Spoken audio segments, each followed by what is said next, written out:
Muito boa noite a todos. É com muita alegria que a gente retorna o nosso estudo.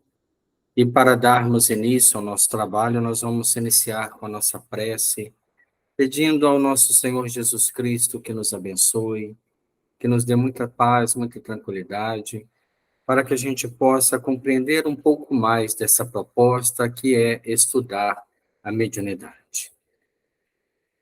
Mestre Jesus, espiritualidade boa e amiga, nós te pedimos, Senhor, que nesta tarde e noite possamos estar com o pensamento voltado a Ti, buscando o amparo espiritual dos nossos amigos, protetores, de todos aqueles nossos irmãos que, junto a nós, pretendem caminhar rumo à evolução.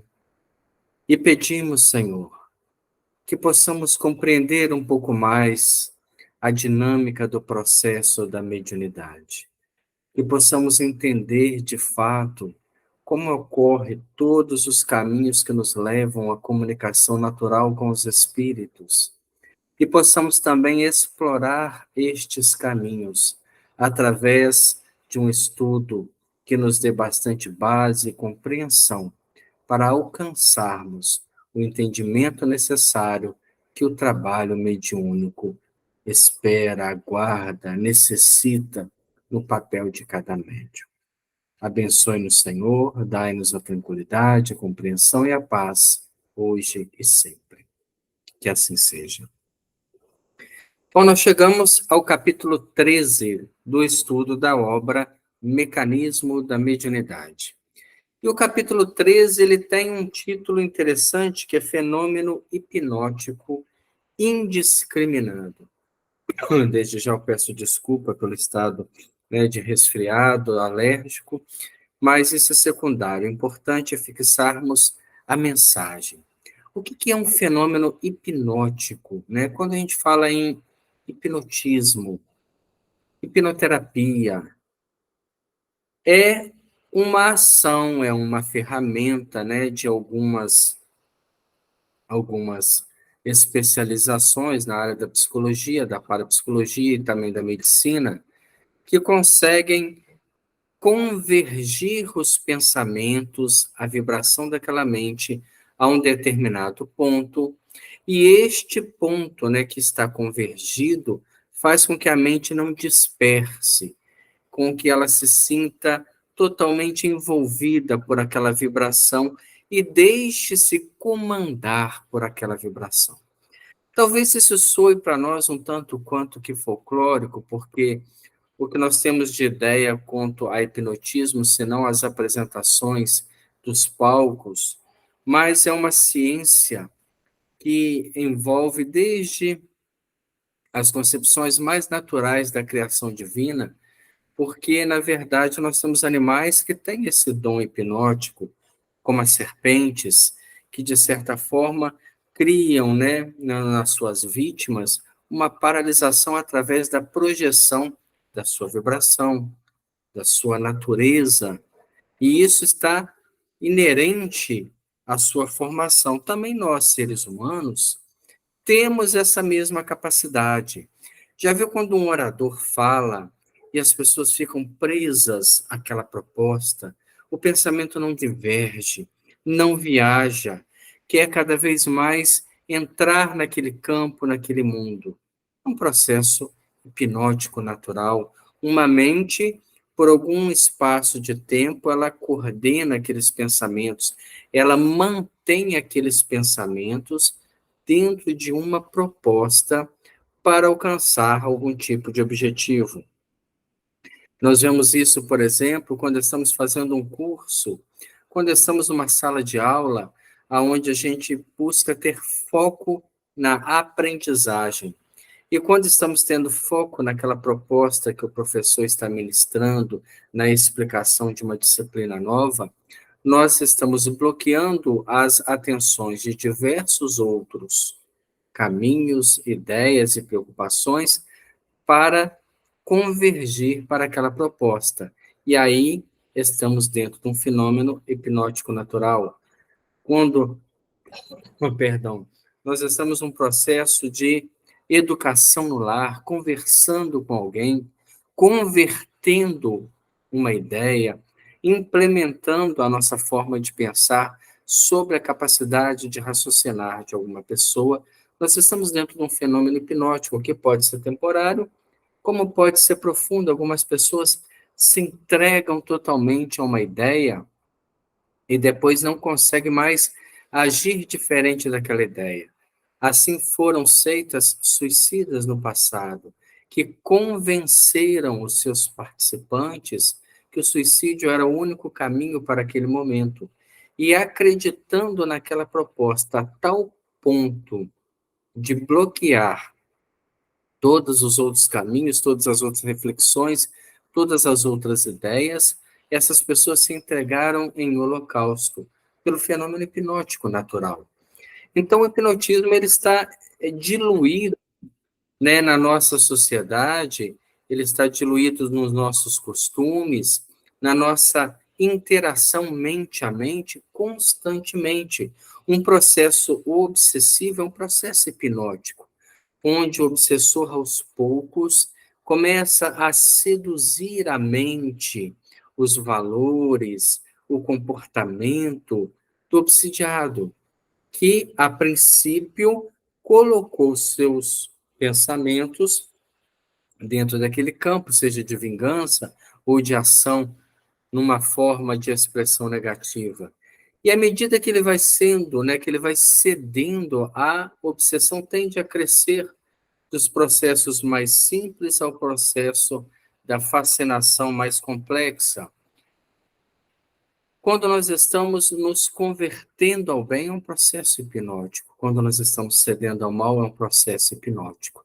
Quando uma mente coordena a outra, de certa forma, ela induz a outra a fazer aquilo que ela quer. Processo hipnótico. Quando assistimos um programa de televisão e esse programa implementa na nossa mente valores e reflexões, ele faz um processo hipnótico, do mesmo processo que a nossa mente. Porque ele faz com que a nossa mente fique fixada num determinado campo de vibração e de reação que é a proposta de conteúdo daquele programa. Quando eles querem formar opiniões, quando eles querem passar algum tipo de mensagem, eles então mandam aquela ideia dentro de um campo determinado para que as pessoas que não têm o hábito da reflexão fiquem totalmente liquidadas àquela proposta e acabam sendo seduzidas pela proposta hipnótica. Então, há algo muito mais complexo do que a gente imagina, que nós estamos mergulhados nesse instante. Quando nós estamos aqui nessa troca de reflexões, conversando, e quanto mais eu estou preso à ideia, eu deixo que a minha mente fique hipnotizada por alguns momentos nessa proposta. Alguém pode nos chamar, alguém pode passar por nós e a gente nem percebe, porque o foco está voltado para uma proposta. Isso é o fenômeno hipnótico que nós vamos começar a ver hoje e vai se desenvolver em outros capítulos. Comenta para nós o espírito André Luiz. Hipnotismo vulgar. No exame dos sucessos devidos ao reflexo condicionado, é importante nos detenhamos por alguns instantes no hipnotismo vulgar. Lembremos que nós estamos saindo do reflexo condicionado. O que é o reflexo condicionado? É aquele que você está sobrepondo algum tipo de reflexo natural dentro do campo da personalidade, não do automatismo biológico, mas dentro da personalidade. Nós tínhamos, por exemplo, um comportamento extremamente agressivo perante as pessoas, mas eu estou implementando agora um comportamento de tolerância. Então, estou criando um reflexo condicionado, porque ele não é natural, ele está sendo imposto passo a passo, momento a momento, para que aos poucos eu substitua e esse reflexo condicionado se torne um reflexo natural. O hipnotismo nada mais é que a implantação de um reflexo condicionado através da fixação mental. Há quem diga que o ato de hipnotizar se filia à ciência de atuar sobre o espírito alheio, o que faz bastante sentido, já que nós estamos conduzindo mentes. Se faça duradoura, perdão, e para que a impressão provocada nesse sentido se faça duradoura e profunda, é imperioso se não desenvolva maior intimidade entre o magnetizador e a pessoa que lhe serve de instrumento, porque a faculdade de hipnotizar para persistir em alguém reclama dos outros obediência e respeito. Então, quando há uma convivência muito próxima, essas duas questões podem ficar em segundo plano, porque há, às vezes, até um processo de relacionamento, de amizade, de companheirismo. Mas quando você está diante de um profissional que inspira respeito, não se tem hipnose se não tiver obediência. E aí a gente começa a entender como é que uma mente se anula através do processo de obediência, para que uma mente ao qual você transporta confiança possa lhe conduzir. Jesus era um extremo hipnotizador. Quando ele falava, todo mundo se calava, porque o seu magnetismo prendia aquelas mentes e eles conseguiam desenvolver esperança a partir daquelas notícias, daquelas parábolas, daquelas conversas íntimas, eles radiavam. É o fenômeno hipnótico natural. Com ele tinha-se respeito profundo e obediência sincera. Então, nós vamos, por exemplo, a um profissional da área médica e que trabalha como hipnoterapeuta. Se nós não confiarmos a ponto de deixar que a nossa mente seja conduzida, o fenômeno hipnótico não se faz. Da mesma forma que quando eu vou à sala de passe a receber o benefício do passe, se eu não tiver confiança na espiritualidade, independente de quem seja a pessoa, instrumento daquele momento do atendimento do passe, eu estou criando um bloqueio vibratório que não vai permitir que eu possa absorver a atmosfera fluídica preparada para a regeneração celular, para o equilíbrio da saúde do corpo, das energias perispirituais. Então, eu dispenso todo o benefício por uma ação mental, como se nós tivéssemos um escudo vibratório e toda a energia boa que está sendo direcionada, ela vai sendo refutada, ela vai sendo dispersada porque não há nenhum tipo de sintonia vibratória. Já quando eu estou na reunião pública, e a palestra, né, está num campo que eu não me interesso, ou eu também não tenho o hábito da monoideia, da continuidade de raciocínio. Eu estou acostumado com a televisão, que é dinâmica, com a internet, que cada hora a gente pesquisa algum tipo de informação, nem leu e refletiu uma, já está em outra, a mente inquieta demais. Aí eu chego ali, onde eu tenho que entregar a minha mente a um processo de estudo gradativo, o que que acontece? Vem um entorpecimento. Algumas pessoas até dormem. E aí tem que se desdobrar para a atenção espiritual. Porque a proposta que está ali é uma proposta hipnótica. Eu tenho que deixar que a minha mente, em obediência, até mesmo à educação que se compõe a reunião mediúnica, seja conduzida refletindo, não aceitando automaticamente, mas refletindo a proposta do, né, orientador, do orador, do palestrante. Agora, se eu entro num processo de sonolência e não luto contra ele, eu posso estar sob um processo hipnótico de espíritos que não estão dentro da casa espírita. Eles não têm necessidade de subir conosco, de sentar ao nosso lado, para tentar, de alguma forma, dificultar a nossa percepção do conteúdo. Eles, de longe, às vezes de muito longe, alcançam a nossa mente apenas com um pensamento, quando jogam na nossa mente principalmente algum tipo de preocupação. Você está ali bem, né, tentando prestar atenção, vem-lhe uma preocupação, uma desavença, um problema que aconteceu naquele dia e você se desequilibra. Aí você já não consegue mais ser o mesmo, não consegue prestar mais atenção. E quando vê, passou o tempo inteiro da palestra e você não absorveu nada. Por quê? Porque aqueles que não vieram não deixaram que você ficasse ali também. Levaram a sua mente até eles porque você ainda tem campo que eles atuam. Ah, mas como é que eu vou me defender desse tipo de vibração, né? Desse tipo de ação?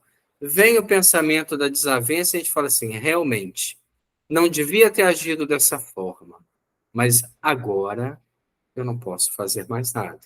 O que eu posso fazer é prestar atenção na palestra para educar-me como espírito e não entrar mais nesse processo de vibração. Reflexo condicionado. Colocar um reflexo novo sobre o reflexo natural da autopiedade, da autoculpa, para que a gente não descambe em processos vibratórios contraditórios à proposta da reunião pública.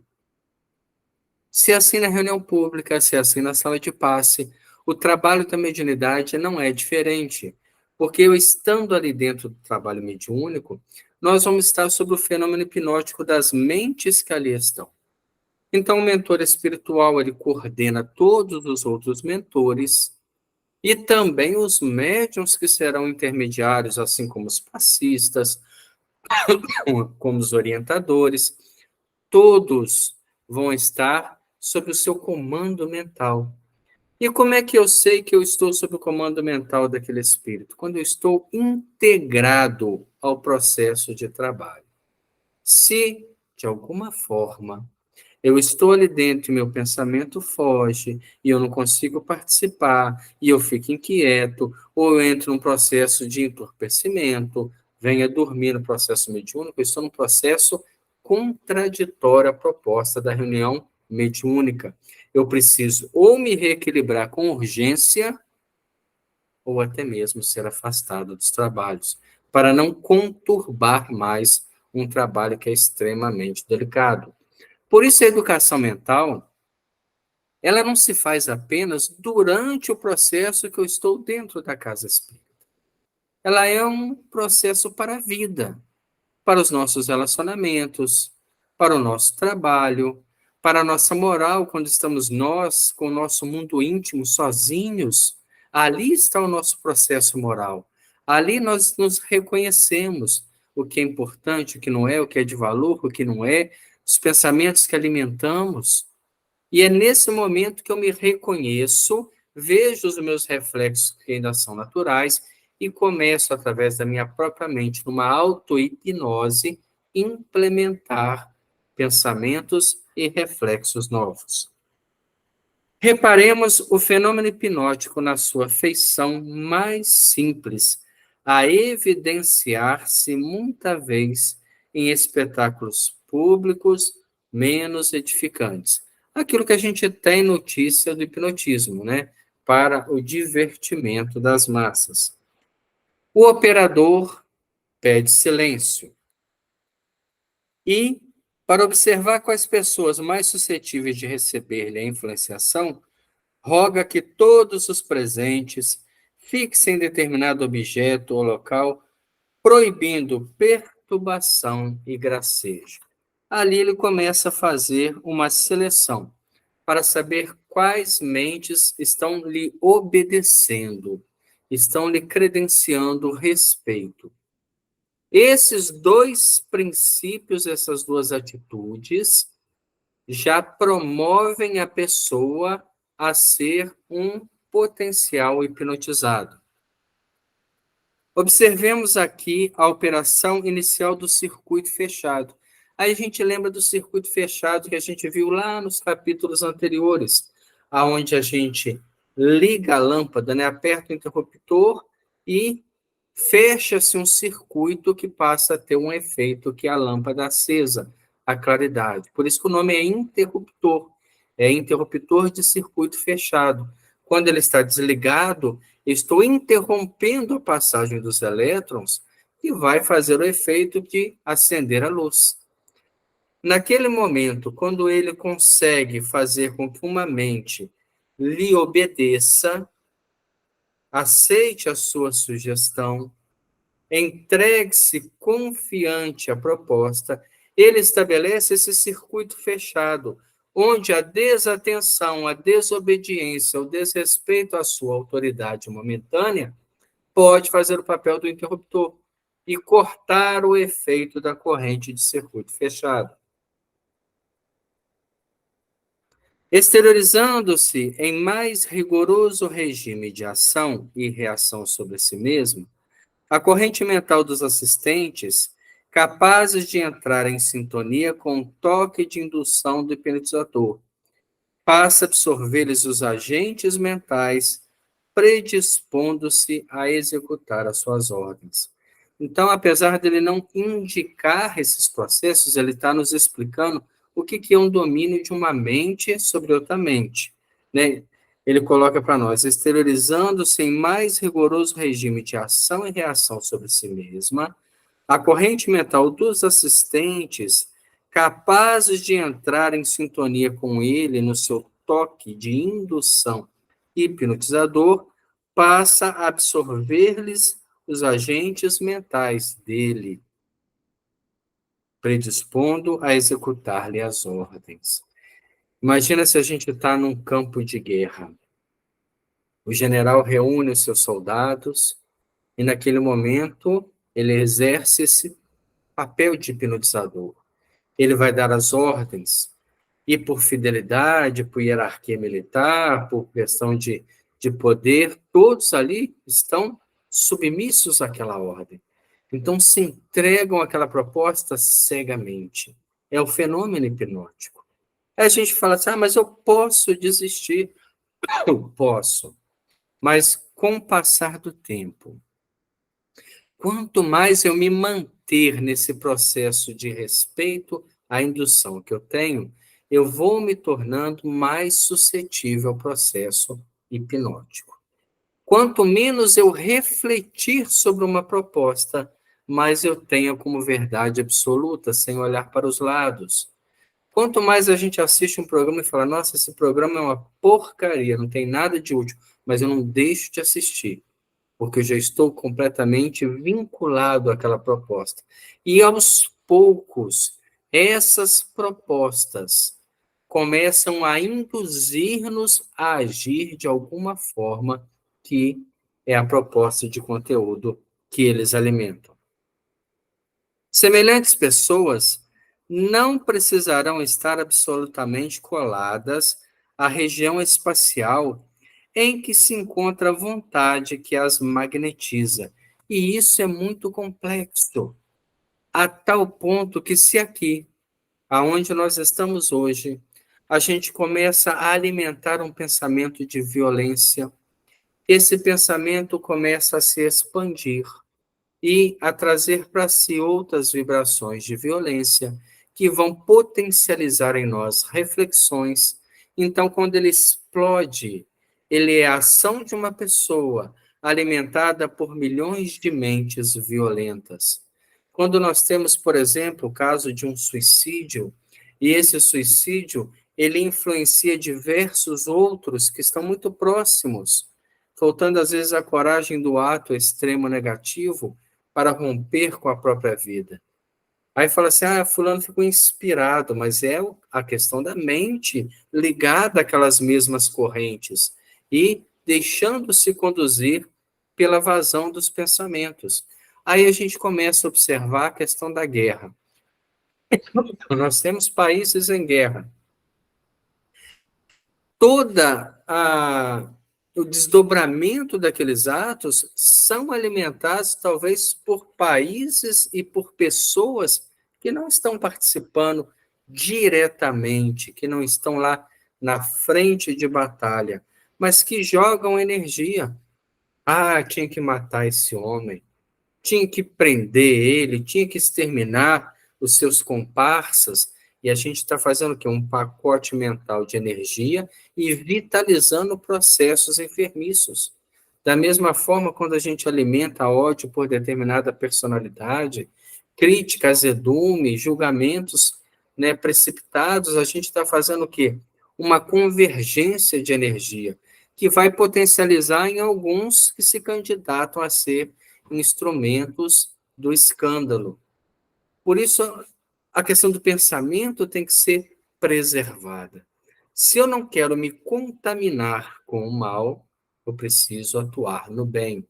Se eu não quero me responsabilizar por atitudes negativas que eu não estou fazendo, mas mentalmente eu estou criando, eu tenho que mudar os meus reflexos condicionados.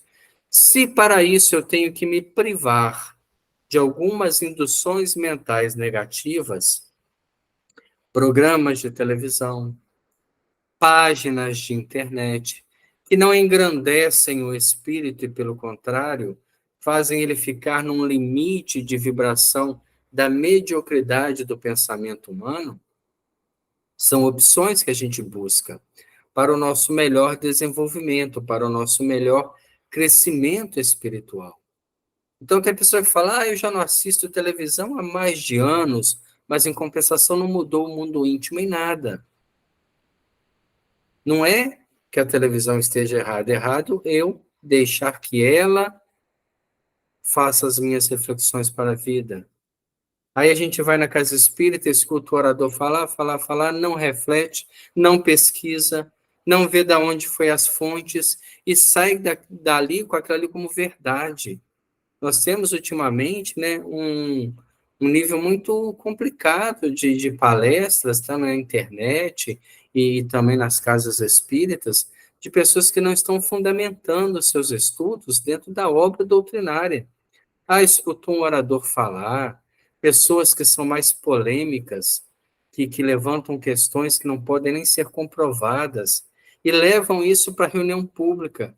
Aí aquele coitado que vem pela primeira vez na casa espírita, que senta para assistir uma proposta consoladora, está escutando questões totalmente aversa à proposta de consolador, de consolação, de, né, desenvolvimento moral, de caminhar para Jesus. Então é preocupante. E nós estamos nos permitindo a indução, o fenômeno hipnótico natural, por preguiça, por indiferença mental, por não questionar. Quantas vezes o orador falou uma coisa muito bonita, eu nunca vi de onde que veio aquilo, eu não chego perto e pergunto, meu amigo, de onde você tirou esse texto? Para que eu possa ler, para que eu possa tirar minhas próprias reflexões.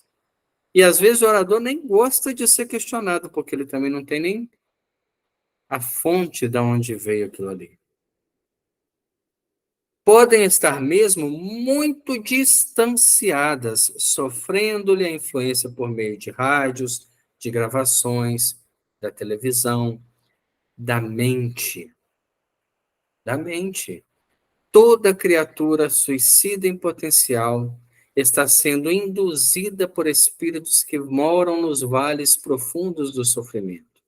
Eles não precisam deslocar daquelas regiões insalubres, daquelas regiões totalmente desequilibradas, para virem conviver conosco.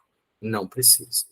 Estando lá, naquelas furnas, naquelas cavernas, eles recebem o reflexo do nosso pensamento.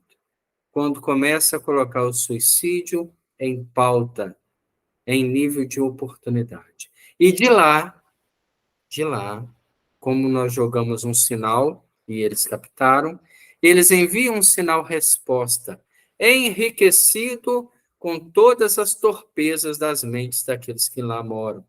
Porque cada mais um que chega é mais um para ser escravizado, para ser sugado as suas energias até o limite, para ser ridicularizado, para ser violentado, em todas as etapas que a maledicência permite. Nós que estamos aqui, quando oramos, a nossa oração segue o influxo emocional que foi colocado. Então, quando ela é verdadeira, quando ela está em volta de sentimentos nobres, ela é direcionada, projetada aos mundos superiores, aonde os espíritos que lá estão recolhem aquela energia em súplica e determinam que outros que estão mais em condições, mais próximos, mais dentro daquele problema, daquela dinâmica social, possam intervir em benefício. Nós temos no livro, Nos Domínios da Mediunidade, uma história que mostra justamente isso. Ele conta nesse capítulo a história de um médium que psicografava cartas. Estava ele sentado à mesa, alguns auxiliares do seu lado, e centenas de pessoas aguardavam alguma carta. Entre essas centenas de pessoas, havia uma mãe que perdeu seu filho pelo suicídio. Em dado momento, aquele coração materno, né, flagelado pela dor da separação, pela forma com que foi muito triste, ela faz um apelo, mas com tanta emotividade que ela fala assim: meu filho, se isso tudo que eu estou vendo for verdade, vem e traga umas palavras para acalmar meu coração. É claro que o espírito do filho não tinha a mínima condição de psicografar nada. Mas Aulus, André Luiz, que acompanhavam o quadro, veem que nesse instante a alma do filho é atraída até ela. Vem dos escombros espirituais, totalmente, né, sem condição nenhuma, e aproxima-se dela, agarra-lhe as pernas, implora o seu perdão. O pensamento fez aquela evocação, conduziu aquela mente até próxima a ela, e ela sentiu um mal-estar súbito. Pela súplica, mas pela vibração daquela alma em desequilíbrio. Foi necessária a intervenção magnética de Aulus e André Luiz para desvincular. E assim que desvincula, ele é novamente atraído ao campo de vibração natural pela consciência de culpa. Então, a nossa mente, quando estamos orando, nós estamos exercendo um poder hipnótico muito grande. Nós estamos evocando, nós estamos direcionando, estamos comunicando, estamos expandindo o nosso sentimento, e todo pensamento, assim como toda oração, encontra resposta. Toda energia projetada, ela encontra uma reciprocidade que traz de volta, né, de entorno, parte daquilo que ela emitiu. Desde que se rendam profundamente à sugestão inicial recebida, começam a emitir certo tipo de onda mental, com todas as potencialidades criadoras da ideação comum, e ficam habilitadas a plasmar formas, pensamentos que lhes sejam sugeridas.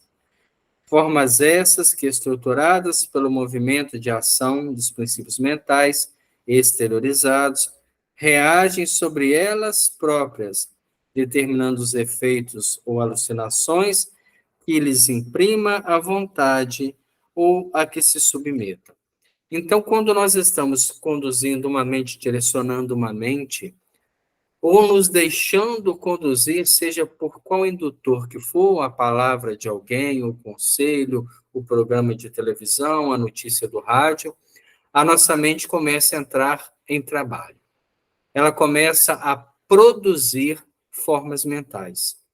É como se a gente estivesse numa aula e o professor falasse assim: agora vamos imaginar determinada cena, o Cristo Redentor, por exemplo, e a nossa mente, naquele momento, busca aquela imagem, porque ela tem, conhecendo ou não, de longe, de foto, de estar perto, de ter visitado, ela conhece aquela imagem. Então, ela pensa naquela imagem e essa imagem toma forma. É a forma, pensamento. Ela faz uma aglutinação do fluido cósmico universal e é sustentado enquanto esse pensamento existe, enquanto esse pensamento tem vitalidade, enquanto nós alimentarmos. Ao passo que, se a gente não tem foco, as nossas criações mentais ficam sempre aparecendo e desaparecendo. Só que todas as criações mentais, independente de quais sejam, independentes da sua natureza, elas também têm uma carga eletromagnética, porque são compostas de átomos que estão numa essência diferente da material que nós estamos habilitados a enxergar, e essa carga eletromagnética que cada átomo carrega, que cada proporção tem, que cada elemento tem, a imagem, a forma mental também tem. E, naturalmente, ela influencia a gente. Ela devolve essa carga sobre o nosso corpo, a contaminar-nos as células para o bem ou para o mal.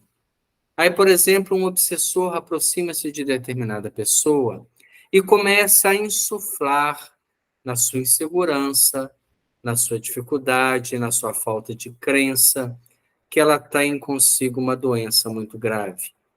E ela começa a ficar desconfiada. Ela começa a pensar na doença, na possibilidade de estar doente. Mentalmente, ela está criando esse estado. Ela não está doente ainda. Mas essa energia que ela está criando de doença vai influenciar o seu corpo físico. Porque há um retorno da energia emitida, lançada, gerada. Então, é como se nós estivéssemos nos autodestruindo com o pessimismo. Hoje em dia, nós vemos pessoas pessimistas com tudo. Ah, esse país não vai para frente. E essa situação que nós estamos vivendo é impossível de ter solução. Como se a nossa mente, né, soubesse o que é possível e o que é impossível. Ou como que duvidássemos da inteligência geradora da vida. Deus tem a tranquilidade absoluta que tudo está no caminho certo.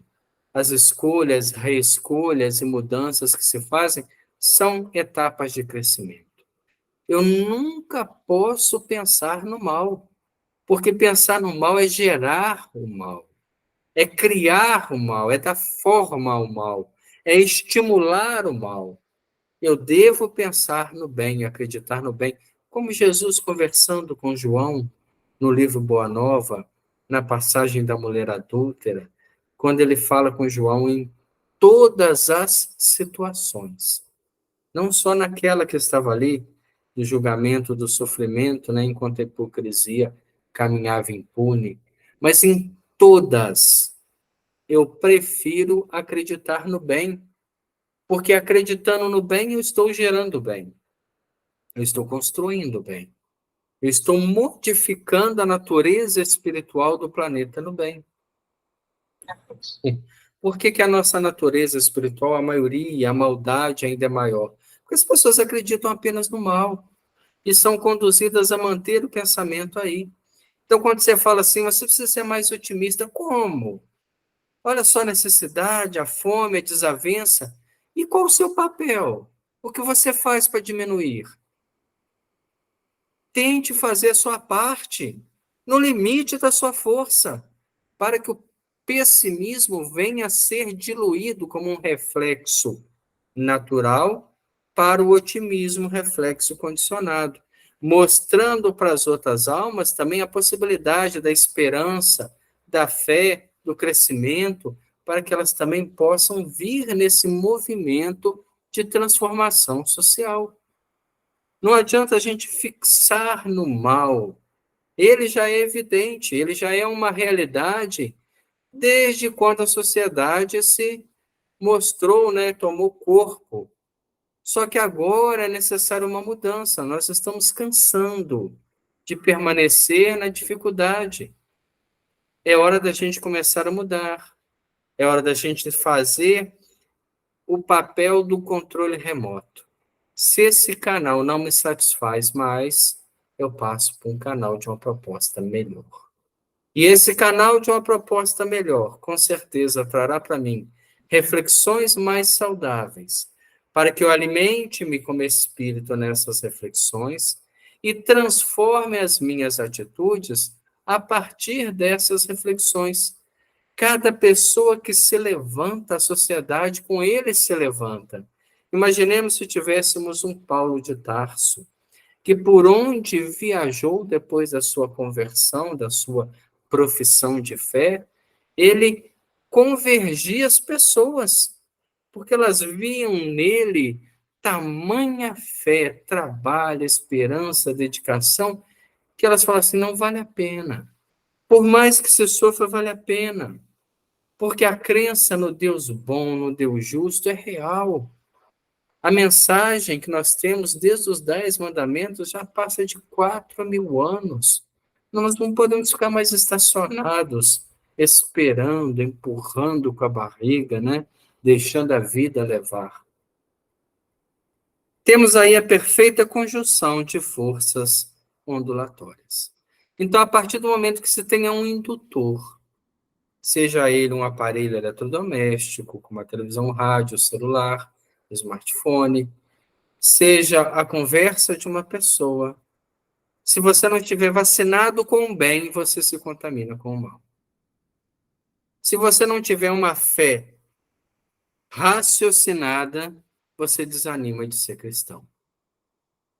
Se você não tiver uma perspectiva reencarnatória, você acaba por se desagradar com o Criador, porque te limitou, porque criou limitações na sua vida, nos seus filhos, no seu trabalho, e para outros deu mordomia. Então, quando nós desenvolvemos a visão da verdade, ela há de nos libertar como espíritos para uma questão mental totalmente diferenciada. Graus de passividade. Isso aí é muito importante, porque cada um de nós cede mentalmente até um determinado ponto. Há pessoas com graus de passividade profundo, que descem à inconsciência, e nessa inconsciência tornam-se totalmente instrumentos da mente que as domina, principalmente nos fenômenos de subjugação, aonde a minha mente já não coordena mais os pensamentos. E a mente obsessiva, oportunista, maliciosa, determina atos que automaticamente nós realizamos. Talvez sem a ciência do porquê estou fazendo, mas já que está me ordenando a fazer, a gente acaba por ceder. Cada instrumento, induzidos pelo impacto de comando do hipnotizador, os hipnotizados produzem, pelo impacto de comando do hipnotizador, os hipnotizados produzem oscilações mentais com frequência peculiar a cada um. Oscilações essas que, partindo deles, entram automaticamente em relação com a onda de forças positivas do magnetizador, voltando a eles próprios com sugestões que lhe é desfechada, estabelecendo para si mesmo o campo alucinatório em que responderão pelos apelos. Então, no processo comum da hipnose, há uma ligação mental. Automaticamente, nós recebemos uma indução que faz com que a nossa mente reflita sobre ela, retorne ao magnetizador, essa indução, essa energia, ela é novamente enviada, porque essas mentes estão no circuito fechado, e acaba se tomando alguma atitude perante essa ordem. Esse é o movimento comum da hipnose. Quando se faz regressão, a pessoa sozinha não consegue, mas quando ela entrega-se à mente a um magnetizador, a um hipnotizador, ela consegue adentrar a parte inconsciente, aonde, através de uma anamnese natural, ela não consegue. Há barreiras fisiológicas, onde suas memórias se perdem nessa regressão do tempo até determinadas etapas da infância. Já através de uma indução hipnótica, ele consegue ir mais longe, e ver consigo algumas impressões da gestação e até mesmo regredir ao processo antes da reencarnação. Através da hipnose, desce-se do consciente ao inconsciente da casa mental, que André Luiz sugere para nós no livro No Mundo Maior. Cada instrumento nesse passo, após demonstrar obediência característica, revelar-se-á em determinado grau de passividade. A maioria estará na posição da hipnose vulgar. Grande parte da humanidade vai estar nesse processo da hipnose vulgar, dessa que se hipnotiza vendo um jogo de futebol, né? Tá tão ali dentro, vibrando tanto com aquela proposta, que às vezes está pegando fogo dentro de casa e não vê. A mente desloca totalmente para aquilo ali.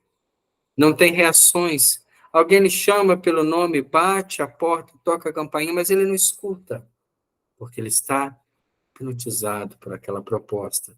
É a hipnose vulgar. Assim como com algumas obras, alguns livros que nos tiram da realidade a tal ponto que a gente adentra aquele mundo e por alguns instantes não sente o tempo passar. Isso é muito relativo, principalmente quando a gente está trabalhando dentro de uma coisa que gosta de fazer, eu não vejo o tempo passar. O tempo ele só é longo quando a gente está num processo que não agrada, onde a nossa mente não está totalmente focada. E aí a gente vê minuto por minuto, segundo por segundo, parece que está tudo preso, tudo agarrado. Mas quando a gente está fazendo alguma coisa que nós denominamos um hobby, alguma coisa que nos dá prazer, você não vê nem o tempo passar, porque você desloca desse espaço-tempo para um processo de satisfação da mente. E também na letargia, né? Hipnose vulgar e letargia. A letargia é quando a gente diminui um pouco a própria energia vital, os movimentos, as reações, e entra num processo mais zen, num processo de meditação. Então, nós vemos aí também, comparando com o processo obsessivo, a hipnose vulgar seria a obsessão simples, que pode chegar no processo de letargia, quando há uma ligação maior entre a mente que comanda e a mente que obedece. Mesmo eu não sabendo que eu estou sendo comandado, nós estamos num processo hipnótico. Da mesma forma que não sabendo que a televisão pode me hipnotizar, eu me entrego a essa hipnose com naturalidade. As pessoas apassivadas à frente do magnetizador terão libertado em condições anômalas certa classe de aglutininas mentais, que são anticorpos, que facultam o sono comum. Daí a letargia, a diminuição dos movimentos, para que o foco da mente esteja na proposta que está recebendo, obscurecendo os núcleos de controle do espírito, diminuindo o controle do espírito para ceder-se ao controle de uma outra mente, nos diversos departamentos cerebrais. Além disso, correlacionam com a onda motor da vontade, a que se sujeitam, substancializando na conduta que lhes é imposta a quadros que se lhe apresentem. Então, nós vamos aos poucos diminuindo o nosso controle e cedendo à indução hipnótica. Por isso que o hipnotizador consegue fazer a pessoa tomar algum tipo de atitude sem que ela, fora do processo hipnótico, queira fazer. Às vezes ela sente algum tipo de inibição, ou ela tem alguma dificuldade de se apresentar em público, e faz um tratamento desse justamente para desinibir-se, para encontrar uma coragem que lhe falta. Eu me lembro, certa feita, de Divaldo Franco contando uma história, e a história que ele conta, ele mostrava uma mulher muda, que havia ficado muda misteriosamente a partir de uma certa idade como criança. Ela não nasceu muda, ela conversava naturalmente, mas com o passar do tempo ela perdeu a capacidade de falar. E, por mais que se examinassem toda a conjugação da voz, das cordas vocais, da musculatura que envolve, via nada, nenhuma deformação, com certeza havia algum trauma que facultou-lhe o processo de isolamento do mundo ao qual ela agora estava totalmente, né, presa. Depois de muitos recursos inócuos com médicos, com especialistas, eles procuraram, então, uma ajuda através da hipnose. E foi feito um processo de redução até o momento em que ela falava. Então, o hipnotizador foi aos poucos comandando aquela mente, que cedeu naturalmente, e foi reduzindo a tal idade, aos 20 anos, aos 19, e ela não falava nada. Até que chegou uma idade da infância, 5, 6 anos, e ela falou. Então, até ali ela falava, o processo estava dali para frente. E logo ali na frente encontraram um pequeno trauma, uma questão social do lar, quando ela, como criança, chegou cantando, né, colocando para fora a sua alegria, e a sua mãe naquele dia, passando mal, com muita dor de cabeça, gritou com ela. Ela levou um choque. Nunca tinha recebido uma reprimenda daquele tamanho. Fez-se um bloqueio mental e ela não falou mais. Não conseguia falar. Então, o especialista trabalhou aquele trauma, dizendo que a mãe jamais lhe reprimiria por maldade. Era um momento de mal-estar que ela devia compreender, que ela devia perdoar e também se perdoar de ter fugido por todo esse tempo, e ela volta a falar com naturalidade. Parte desses dois princípios naturais, da letargia e da hipnose simples. Na semana que vem, nós vamos continuar com esse estudo, porque se nós temos dois processos mais simples, onde a grande maioria da população se enquadra, nós temos processos mais complexos, da catalepsia, do sonambulismo, que a hipnose também alcança, e pode levar a pessoa, por exemplo, a não sentir dor no corpo. Há relatos que na Segunda Guerra Mundial usava-se a hipnose como uma anestesia para algum tipo de ação, já que faltavam recursos aos campos de guerra. Então, nós temos na hipnose, e mais capítulos à frente na auto-hipnose, uma grande ferramenta, uma grande aliada para o controle mental e para a implementação do reflexo condicionado sobre o reflexo natural, que ainda não é um reflexo totalmente positivo. Prova disso, ainda estamos encarnados na Terra. Nós vamos parar nesse ponto, fazendo o nosso agradecimento a Deus, ao nosso Pai Celestial, que nos proporciona a vida, que nos proporciona condições de crescermos como espíritos. Permita que cada um de nós possa aos poucos compreender que seu pensamento é a faculdade de criar e expandir as energias universais. Que quando se pensa, se cria, e quando se cria, se implementa vida ao pensamento. Dia chegará, Senhor, que nosso pensamento também estará equilibrado na pauta dos trabalhos do bem. E poderemos utilizar essa força mental para o crescimento e para o despertar da humanidade.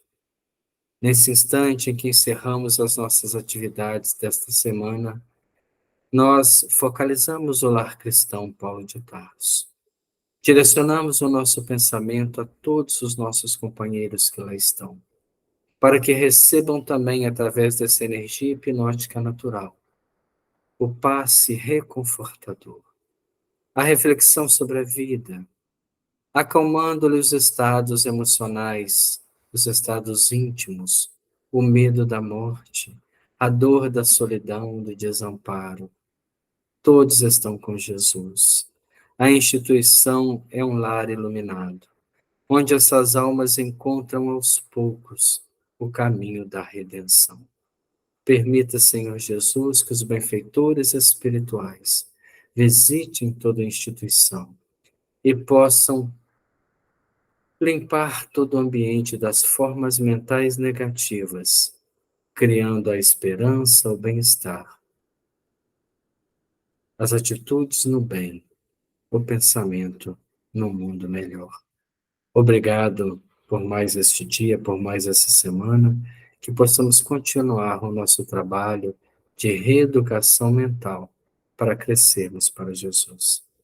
Muito obrigado, Senhor, muito obrigado a todos que participam conosco. A próxima semana, então, nós vamos dar sequência a este capítulo 13, que é com certeza um capítulo muito importante para nós. Boa noite, até lá.